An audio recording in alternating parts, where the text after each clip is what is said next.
ada sosok yang lagi berdiri dan tanpa kepala. Dan ngambil kepalanya yang tergeletak di tanah. Ada yang matanya keluar, mukanya hancur, bahkan bau busuk layaknya bau bangkai.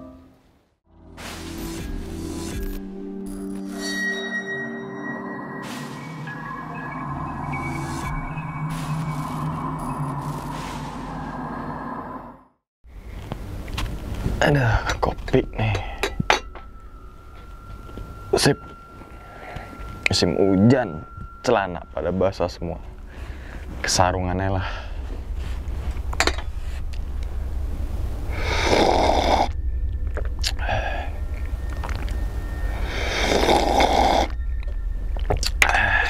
Alhamdulillah.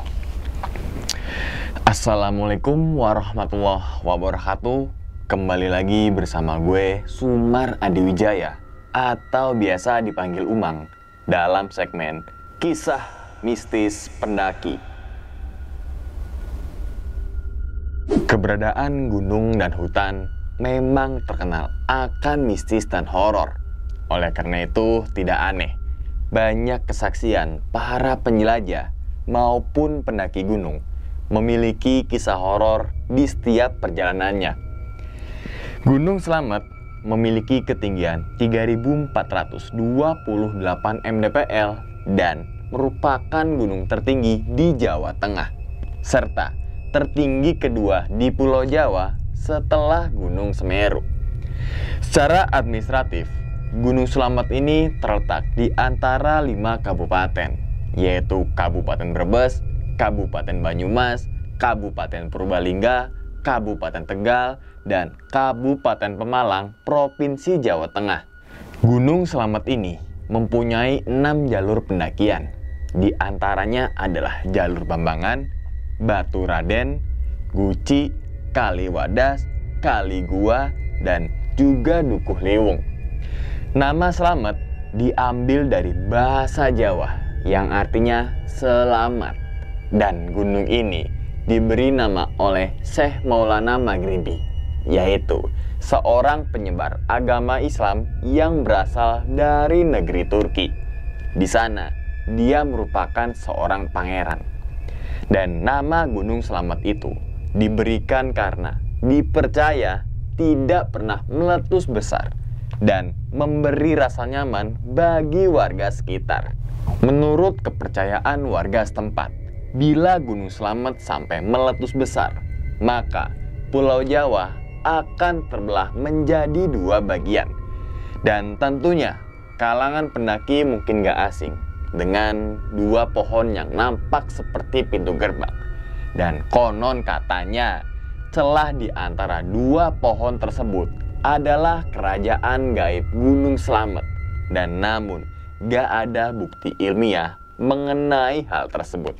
Dan akan tetapi, sebagian para pendaki meyakini bahwa hal itu adalah benar. Kita langsung masuk aja ke dalam ceritanya. Ngopi horor segera dimulai.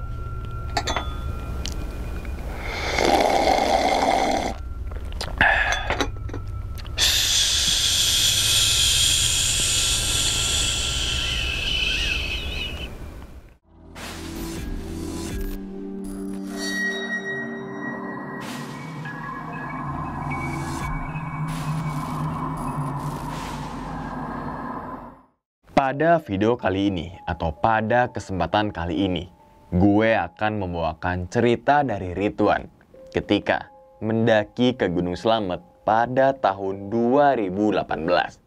Dan pada pendakian kali ini berjumlah 4 orang, yaitu Ridwan, Adam, Adel, dan juga si Ica. Hari Rabu di jam 7 malam, mereka berkumpul di rumah Ridwan untuk menyiapkan segala perlengkapan dan juga perbekalan, mulai dari perlengkapan pribadi sampai ke perlengkapan kelompok. Setelah semuanya itu sudah beres, mereka tidak langsung berangkat menuju base camp, melainkan menginap dulu di rumah Ridwan yang berada di Wonosobo. Hal ini bertujuan supaya istirahatnya itu cukup dan tidak terlalu capek saat pendakian nanti. Singkat cerita, di jam 9 pagi, mereka berangkat menggunakan motor menuju base camp Bambangan yang terletak di Kabupaten Purbalingga. Selama perjalanan ini, mereka semua tampak senang dan juga sangat bersemangat. Setelah menempuh perjalanan kurang lebih 3 jam lamanya, sampailah mereka di base camp Bambangan.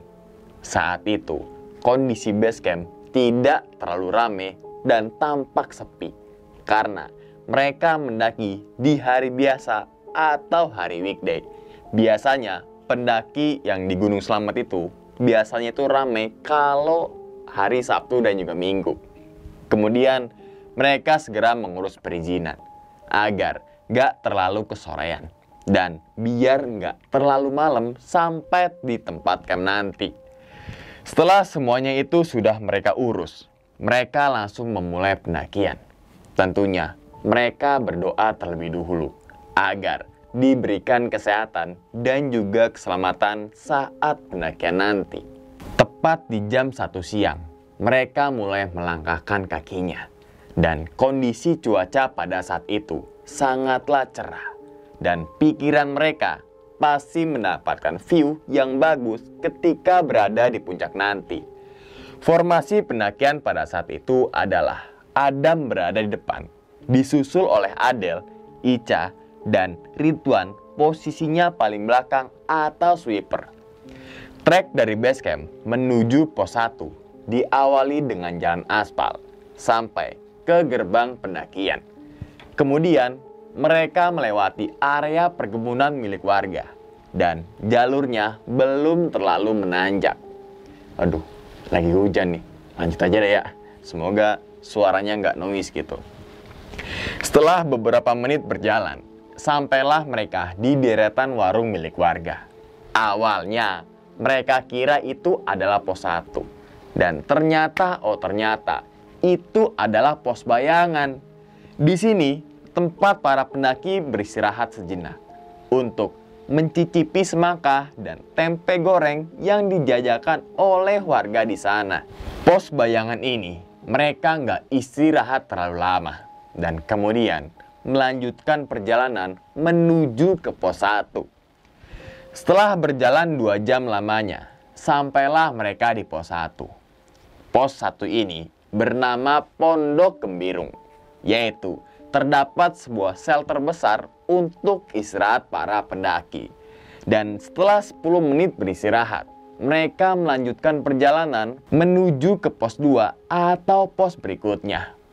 Trek dari pos 1 menuju ke pos 2 sudah mulai masuk ke area hutan dengan jalur yang tertutup rapat oleh pepohonan, serta jalurnya berupa tanah padat dan udah mulai menanjak. Ridwan yang udah mempunyai pengalaman mendaki, ia sering mengingatkan ke teman-teman lainnya agar tetap fokus dan selalu berhati-hati, serta mempercepat langkahnya supaya gak terlalu malam sampai di tempat camp nanti. Dan sekitar 2 jam perjalanan, sampailah mereka di pos 2 yang dinamakan dengan pos Walang. Pos 2 ini merupakan area datar yang cukup luas untuk beristirahat. Ditambah lagi tempatnya yang sangat teduh. Karena kenapa sih? Karena dipayungi dengan pepohonan yang cukup besar-besar. Karena Adel dan Ica udah kelelahan, akhirnya mereka memutuskan untuk istirahat terlebih dahulu. Dan ketika Ridwan lagi istirahat sambil nyender di pohon, matanya itu sering kali ngeliatin ke arah sekitar. Seperti ada yang ngawasin dari kejauhan. Maklum, Ridwan memang agak sensitif dengan hal-hal gaib.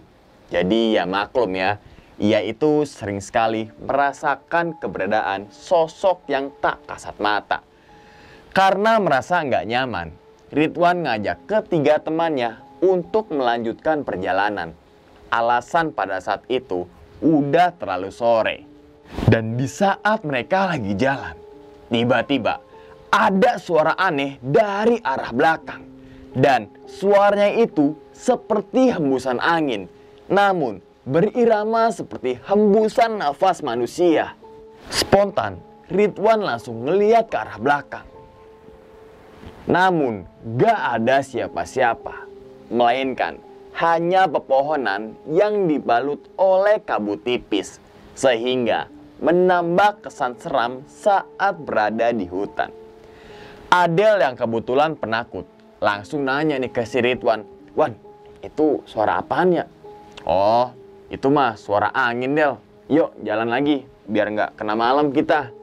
Dan trek dari pos 2 menuju ke pos 3, jalur pendakiannya sedikit lebih ringan, namun tetap menanjak di tengah lebatnya hutan, dan juga tentunya dengan semak-semak.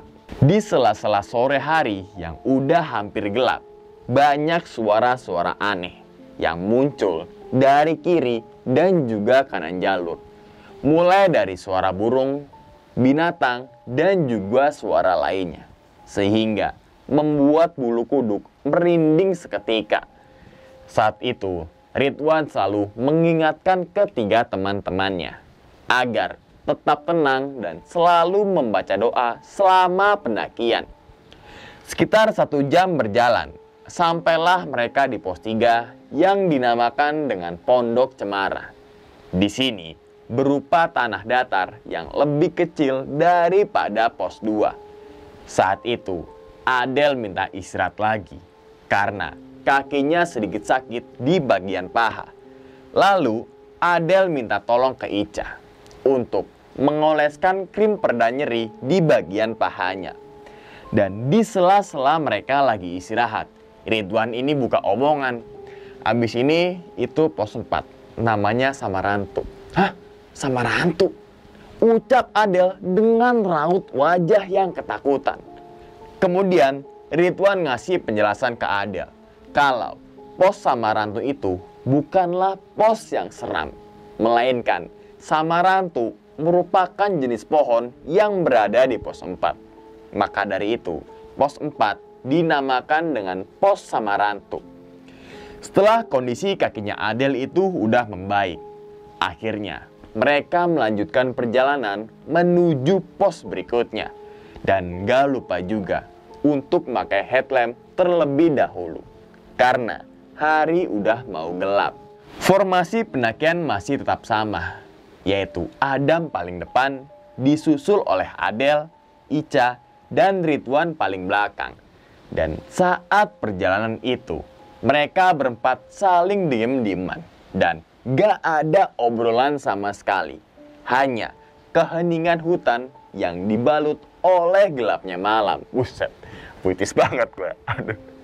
Oke, di tengah perjalanan menuju ke pos 4, lagi dan lagi Ridwan itu merasakan sebuah keanehan, yaitu seperti ada orang yang ngikutin dari arah belakang dan suaranya itu mirip orang berjalan menggunakan tongkat kayu. Yang jelas ini sangatlah nggak mungkin karena posisi Ridwan berada di paling belakang dan gak ada rombongan dari pendaki yang lain. Dan mendengar hal itu, Ridwan langsung berhenti dan ngeliat ke arah belakang. Ternyata ada sosok hitam dengan sorot mata yang menyala. Tapi Ridwan gak ngeliat persis bagian badannya karena terhalang oleh beberapa pepohonan yang cukup besar-besar.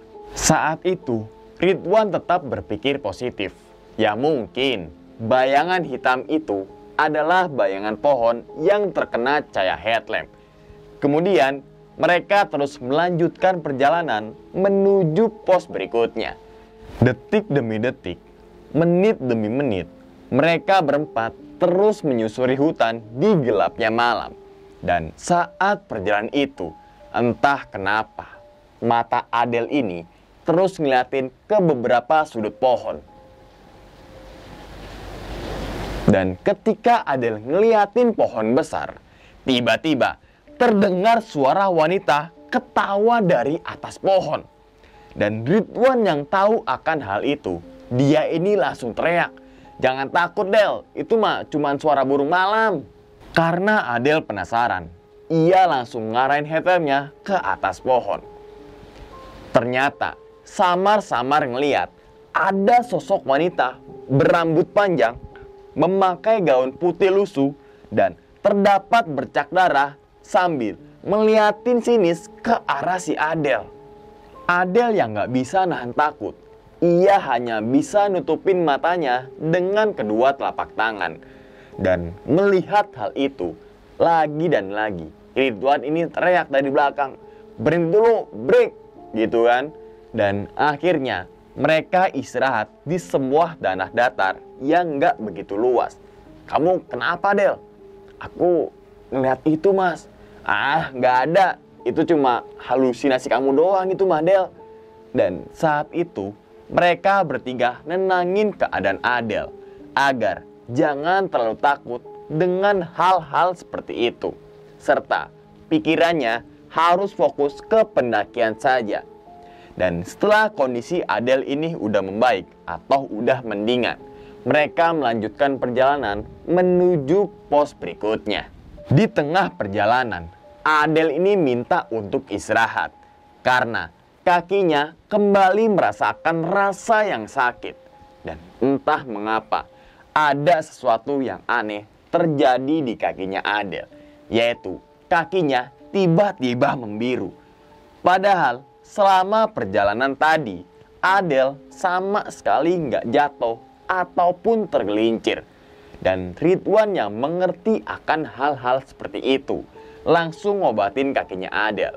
Kemudian ngeluarin kain berwarna putih dari saku celananya.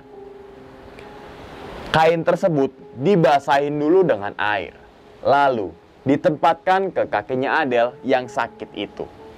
Dan setelah diberi penanganan sama Ridwan, kondisi kaki Adel udah mendingan. Ya, walaupun bekas lebamnya itu masih ada. Singkat cerita, di jam setengah 8 malam, sampailah mereka di pos 4 yang dinamakan dengan Samarantu. Pos ini merupakan area datar yang tidak terlalu luas.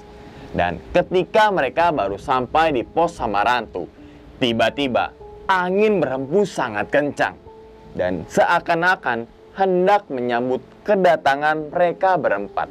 Dan lagi Adel nanya ke Ridwan, "Wan, aman kan?" "Aman ini mah, Del. Hal yang kayak gini mah wajar kalau naik gunung, Del. Ada angin yang tiba-tiba datang tuh gede banget." Dan di pos 4 ini mereka nggak istirahat terlalu lama, mengingat hari udah terlalu malam. Kemudian mereka melanjutkan perjalanan menuju ke pos berikutnya atau pos 5. Suara langkah kaki mereka terdengar secara bersamaan, dan jarak mereka berempat saling berdekatan satu sama lain. Selama perjalanan dari pos 4 menuju ke pos 5, gak ada kejadian yang aneh-aneh. Hanya kondisi Adel dan juga si Ica yang udah kelelahan. Ya maklum, mereka berdua itu baru pertama kali untuk mendaki gunung. Singkat cerita, sampailah mereka di pos 5 di jam 9 malam. Di sini mereka langsung mendirikan 2 tenda. Dan setelah tenda itu udah berdiri, mereka langsung masak untuk makan malam. Karena cacing-cacing di perut udah nggak bisa diajak untuk kompromi. Setelah selesai makan, mereka ngobrol di teras tenda sambil ditemani sangkir kopi dan juga susu hangat.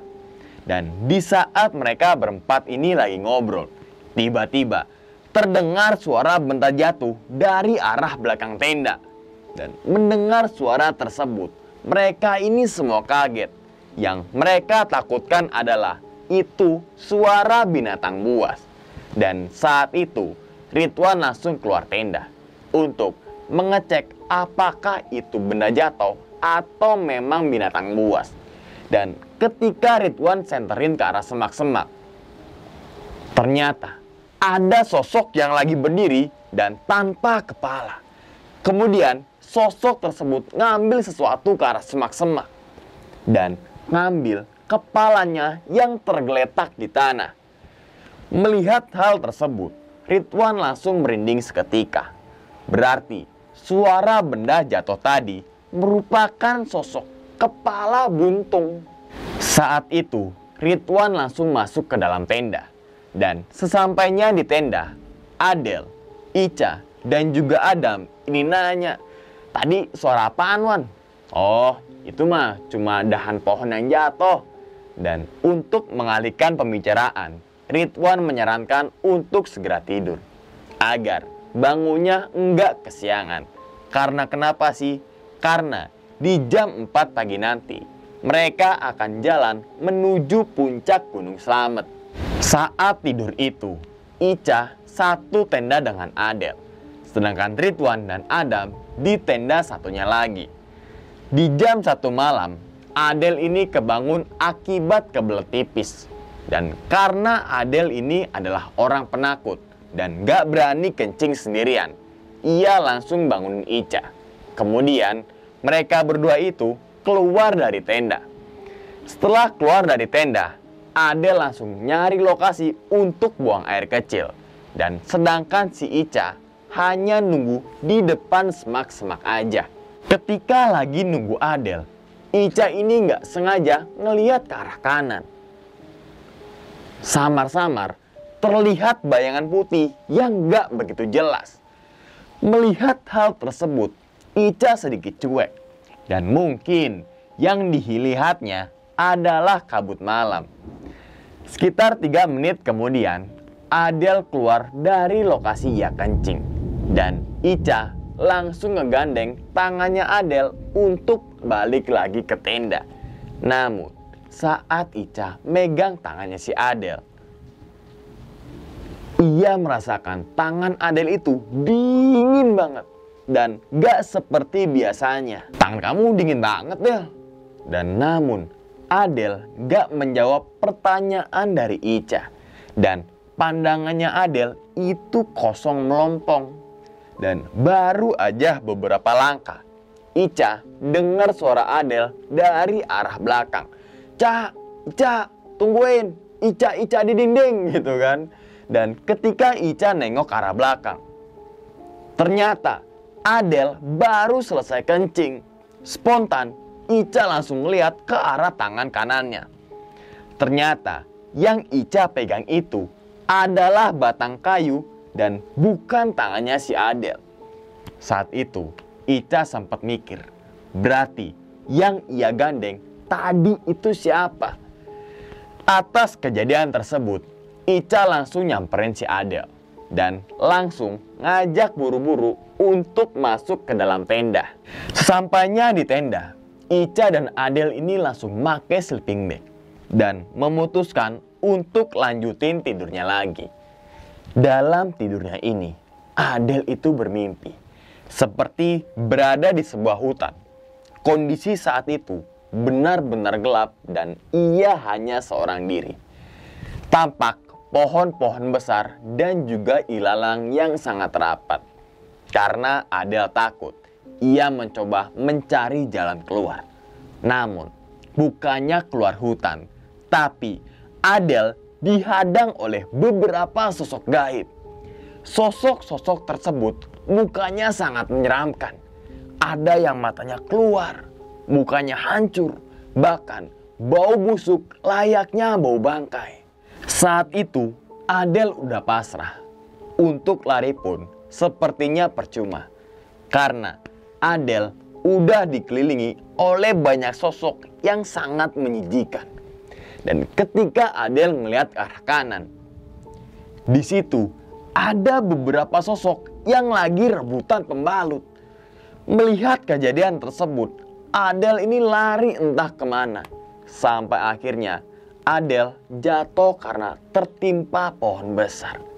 Singkat cerita, di jam 4 pagi, mereka semua ini terbangun. Lalu langsung bikin sarapan dan packing barang-barang yang diperlukan untuk pergi ke puncak. Setelah semuanya itu udah beres, tepat di jam 5 pagi, mereka mulai perjalanan menuju puncak Gunung Slamet. Saat perjalanan dari pos 6 menuju puncak Slamet itu, gak ada kejadian yang aneh-aneh. Hanya kondisi Adele dan juga Ica udah nampak kelelahan. Sekitar jam 9 pagi, sampailah mereka di puncak Gunung Slamet. Saat itu, Adele dan juga Ica langsung sujud syukur. Karena ini merupakan pendakian pertama bagi mereka berdua. Kemudian, mereka saling foto-foto satu sama lain. Sekitar 1 jam berada di puncak, mereka memutuskan untuk turun menuju pos 5.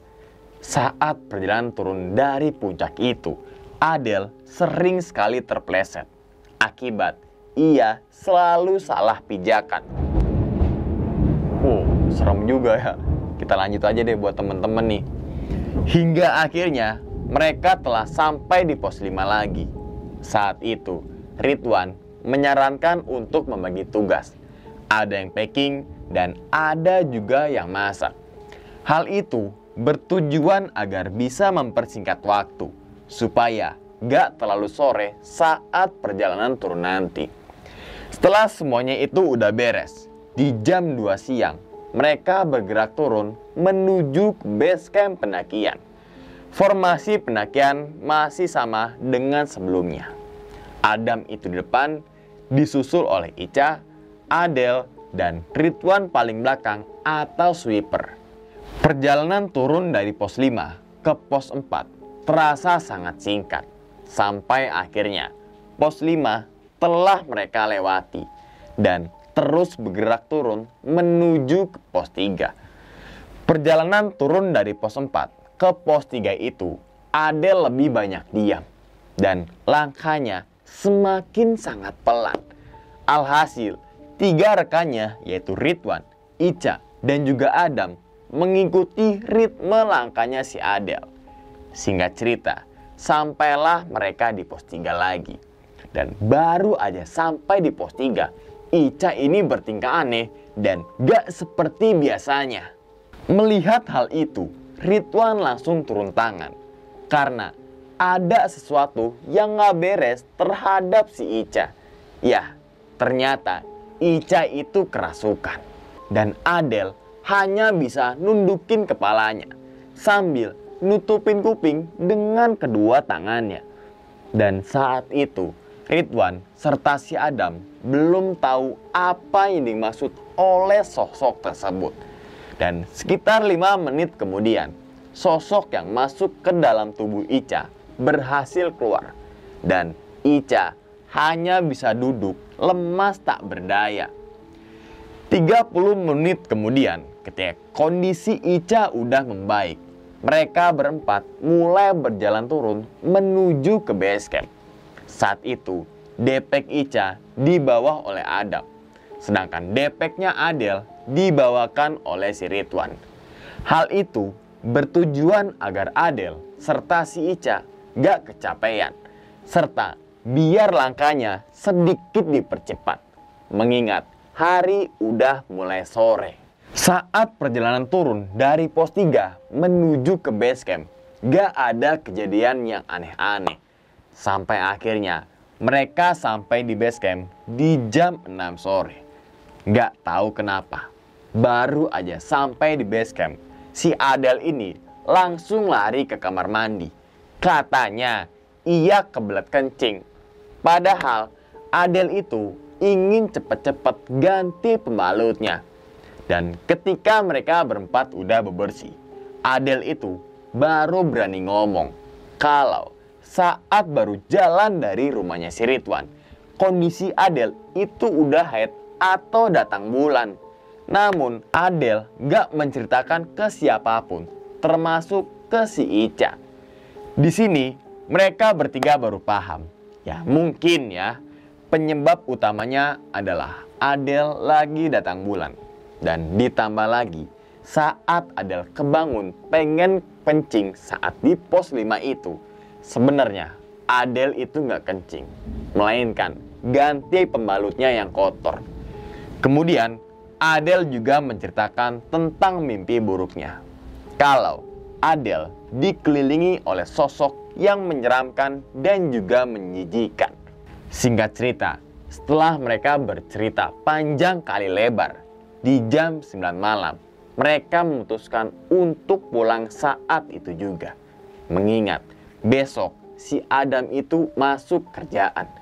Alhamdulillah mereka sampai di rumah dalam keadaan selamat. Itu aja teman-teman semua cerita dari Ridwan ya, ketika mendaki ke Gunung Slamet pada tahun 2018 dan melalui jalur Bambangan. Ternyata di balik kejadian tersebut, ya mungkin ya penyebab utamanya adalah Adele yang lagi datang bulan atau haid atau menstruasi.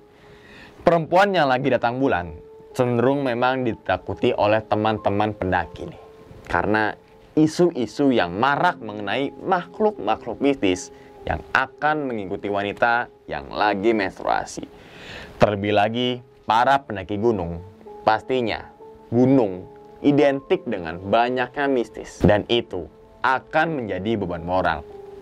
Memang saat ini belum ada aturan resmi yang melarang pendaki perempuan gak boleh mendaki gunung saat haid. Dan ya akan tetapi ya, dalam praktek di lapangannya, banyak pendaki perempuan yang sedang haid mengalami banyak masalah tuh ketika pendakian saat itu. Misalnya kejang perut, sakit di area pinggul, kram, hingga anemia. Belum lagi jika dia mengalami gangguan-gangguan astral atau gangguan-gangguan gaib atau gangguan dari sosok-sosok yang tak kasat mata.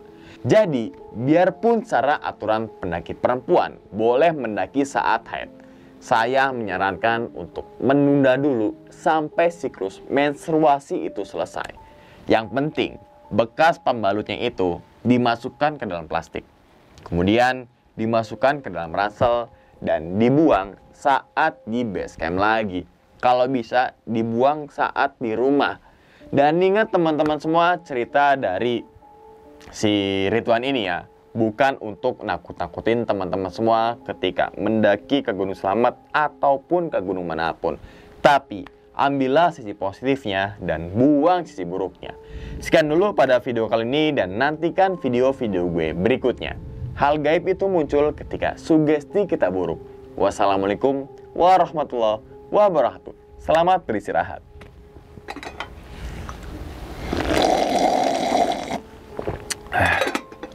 Jalan mundur aja ah.